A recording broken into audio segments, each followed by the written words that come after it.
Luis Alfredo Garavito, apodado La Bestia, es uno de los asesinos en serie con más víctimas en la historia moderna. Fue condenado oficialmente por el asesinato de 138 niños en Colombia durante la década de los 90, pero en sus confesiones aseguró haber matado a más de 300. Su modus operandi era escalofriante: capturaba niños vulnerables, generalmente de entre 8 y 16 años, los llevaba a lugares apartados, donde los torturaba y asesinaba brutalmente. Su sadismo y crueldad marcaron un antes y un después en la criminalística latinoamericana.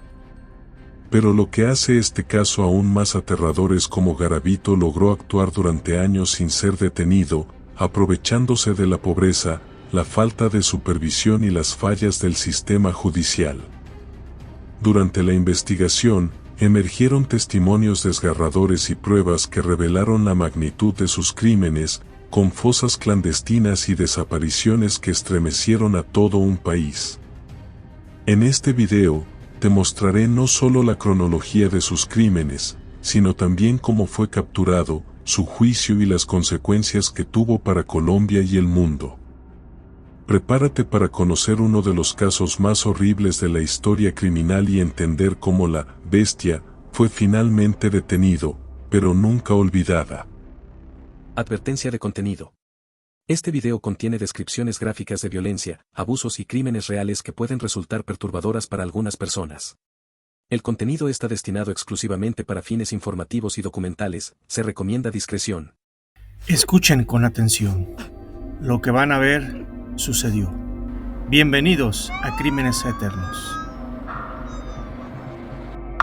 Luis Alfredo Garavito nació en 1957 en una familia humilde y disfuncional. Su infancia estuvo marcada por la violencia, el abuso y la negligencia. Su padre era un hombre autoritario y violento, conocido por ejercer un control rígido y abusivo dentro del hogar. Garavito fue víctima de maltrato físico y psicológico desde pequeño, tanto por parte de su padre como de otros familiares cercanos. Se cree que los abusos sexuales que sufrió Luis Alfredo Garavito en su niñez fueron cometidos por personas cercanas a su entorno familiar, posiblemente parientes o conocidos de sus padres.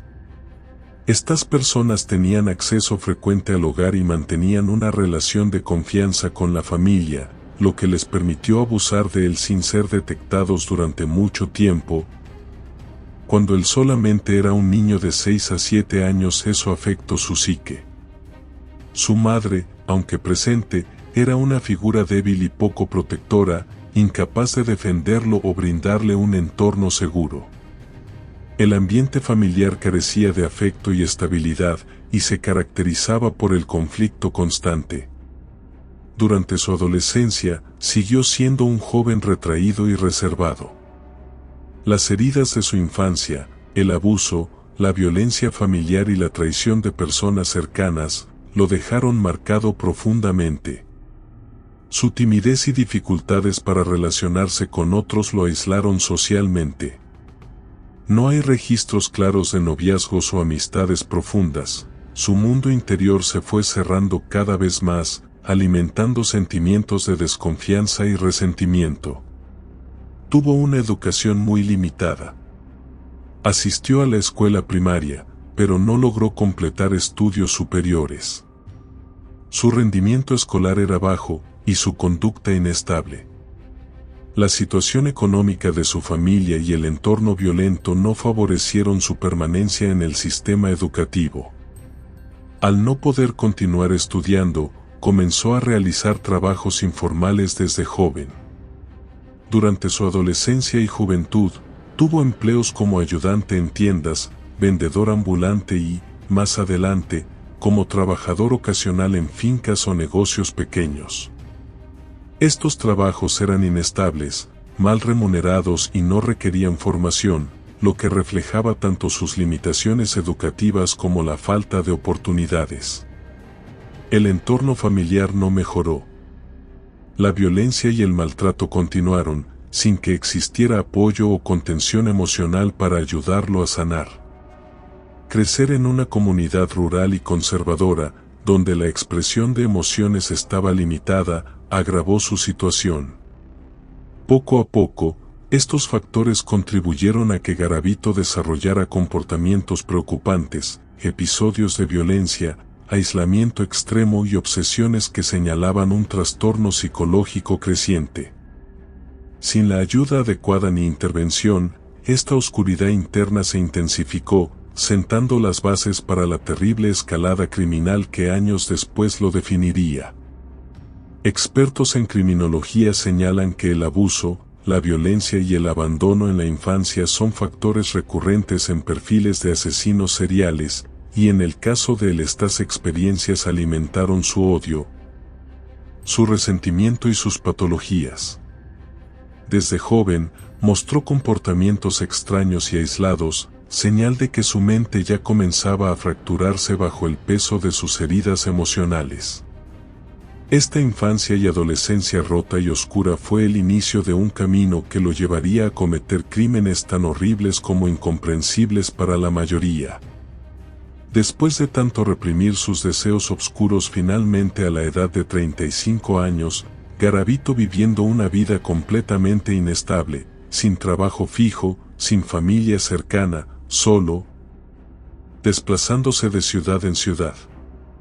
Su salud mental se deterioró, no soportó más, tenía pensamientos obsesivos, sufría de episodios de delirio y ansiedad, y ya tenía fantasías sexuales violentas recurrentes. Había empezado a consumir alcohol en exceso, lo que desinhibía aún más sus impulsos. También enfrentaba una profunda frustración sexual y afectiva, no podía tener relaciones estables y mostraba atracción descontrolada por menores. Según él mismo declaró, en esa época ya no podía contener los impulsos que venía acumulando desde hacía años.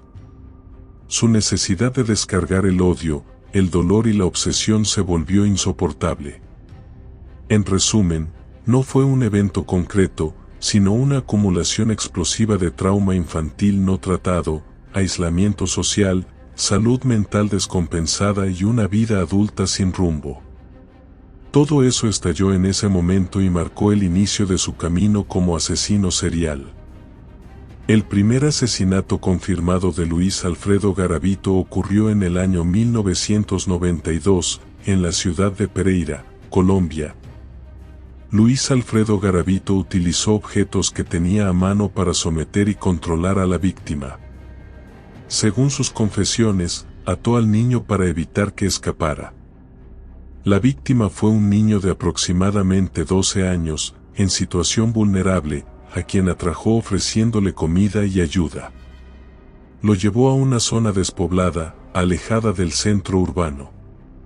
Allí, según su propia confesión, lo sometió con violencia, actuando de manera meticulosa, como si hubiera planeado cada paso.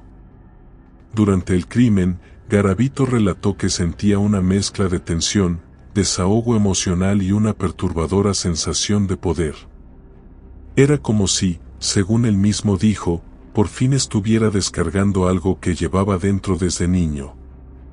De acuerdo con las declaraciones y reportes, las heridas causadas con arma blanca generalmente fueron infligidas después de cometer el abuso sexual, como parte de la agresión física final para quitarle la vida a la víctima. Es decir, primero abusaba y luego atacaba con violencia para asegurarse de que el niño no sobreviviera. Después del asesinato, no mostró arrepentimiento. Al contrario, describió ese momento como una especie de liberación, y lo que sintió no fue culpa, sino una satisfacción perversa que, según sus palabras, lo impulsó a seguir haciéndolo.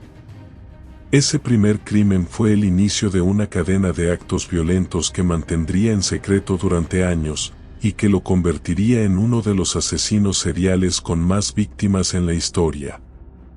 A partir de ese momento, Garavito continuó con un patrón cruel y metódico que le permitió prolongar sus crímenes por más de una década sin ser detectado ni detenido. Durante aproximadamente 10 años, entre 1992 y 2002, Garavito perpetró una serie de asesinatos que se extendieron a lo largo de diversas regiones de Colombia, incluyendo departamentos como Quindío, Caldas, Valle del Cauca, Antioquia y Boyacá. En este periodo, se le atribuyen más de 170 víctimas, en su mayoría niños y niñas entre los 6 y 16 años, aunque la mayoría tenían alrededor de 8 a 12 años.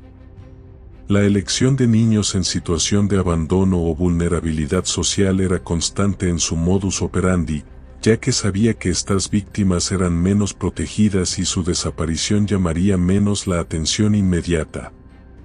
El modo en que cometía sus crímenes seguía un patrón. Primero, se acercaba a sus víctimas con falsas promesas de ayuda, trabajo, comida o regalos, ganándose su confianza. Luego, las llevaba a lugares apartados, como lotes baldíos o zonas rurales poco transitadas, donde los sometía a abuso sexual. Posteriormente, les causaba heridas físicas graves con armas blancas, asegurándose de que no sobrevivieran. En muchos casos, las heridas afectaban zonas sensibles del cuerpo, y el nivel de violencia reflejaba su profundo trastorno psicológico y deseo de control y dominio. Este patrón repetitivo y brutal hizo que sus crímenes se convirtieran en una pesadilla para muchas familias y comunidades. A pesar de la gravedad y la repetición de los crímenes, logró evadir la captura durante años por varias razones. En primer lugar, la dispersión geográfica de sus crímenes dificultó que las autoridades pudieran relacionarlos y formar un perfil claro del agresor. Además, la falta de recursos, comunicación limitada entre cuerpos policiales y las condiciones sociales de las víctimas, muchas de ellas de familias pobres o sin redes de apoyo, hicieron que muchas desapariciones no se investigaran con la urgencia necesaria.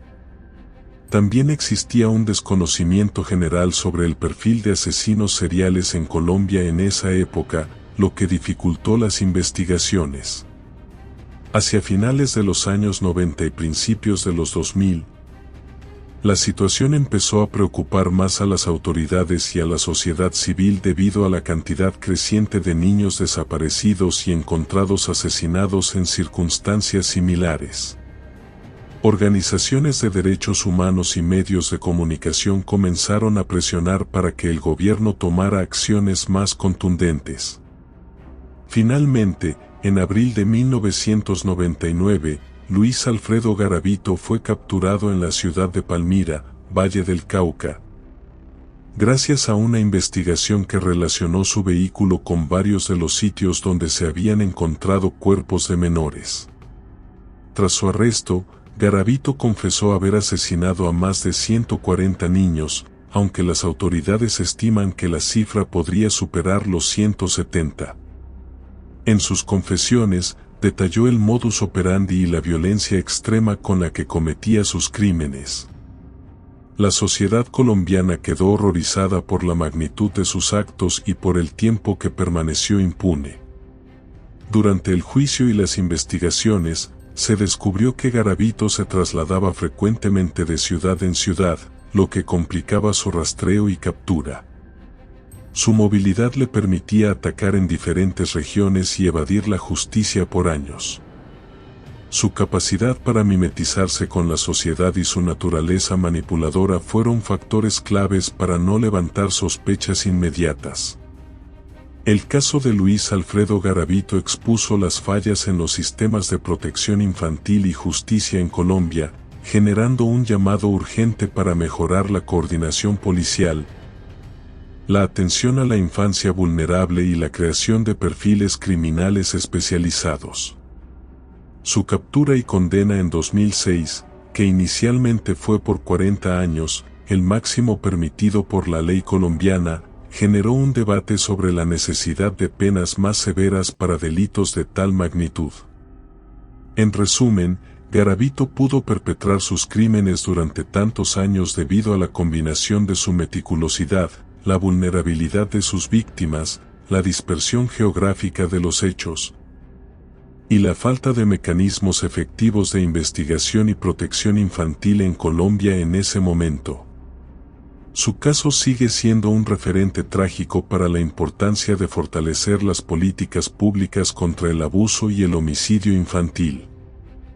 Durante su proceso judicial, principalmente después de su captura en 1999 y durante los años siguientes en los que fue investigado y juzgado, fue evaluado por psicólogos y psiquiatras expertos en salud mental, quienes analizaron su historial, comportamiento, confesiones y pruebas médicas para establecer su perfil psicológico. Fue entonces cuando se concluyó que padecía trastorno de personalidad antisocial, psicopatía, parafilias como pedofilia y necrofilia, trastornos obsesivo-compulsivos, además de un trauma infantil severo y otros problemas psicológicos que explicaban su comportamiento criminal. Estos trastornos son algo poco comunes en la población general, pero se observa con cierta frecuencia en asesinos seriales extremos. Estos individuos suelen presentar combinaciones complejas de padecimientos mentales que alimentan su comportamiento violento y repetitivo, haciendo que sus crímenes sean especialmente brutales y difíciles de detener. Este perfil psicológico tan grave y multifacético ayuda a explicar la persistencia y el alcance de sus actos, aunque cada caso tiene sus particularidades.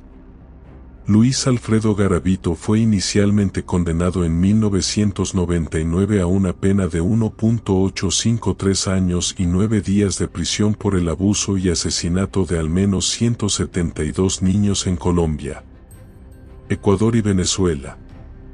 Sin embargo, debido a que la legislación colombiana establece una pena máxima de 40 años para delitos como los que él cometió, la sentencia fue ajustada a ese límite. Posteriormente, en 2001, Garavito recibió una nueva sentencia de 1.853 años y 9 días, pero nuevamente fue reducida a 40 años debido a la misma limitación legal. Además, en 2006, el Tribunal Superior de Bogotá redujo una de sus penas de 30 a 22 años al considerar que no se habían aplicado correctamente las rebajas por su colaboración con la justicia, como revelar la ubicación de los cuerpos de algunas víctimas.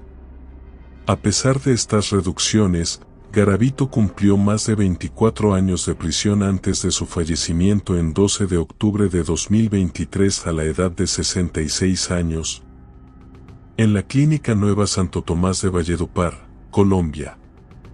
El Instituto Nacional Penitenciario y Carcelario. Garavito había sido diagnosticado previamente con leucemia y también padecía cáncer ocular, lo que le provocó ceguera y un estado de salud deteriorado que requería transfusiones sanguíneas frecuentes.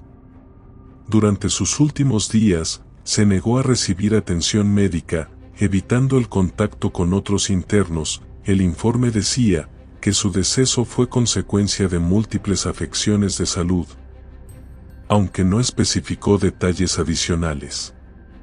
En ese momento, aún le restaban aproximadamente 15 años para cumplir su condena completa.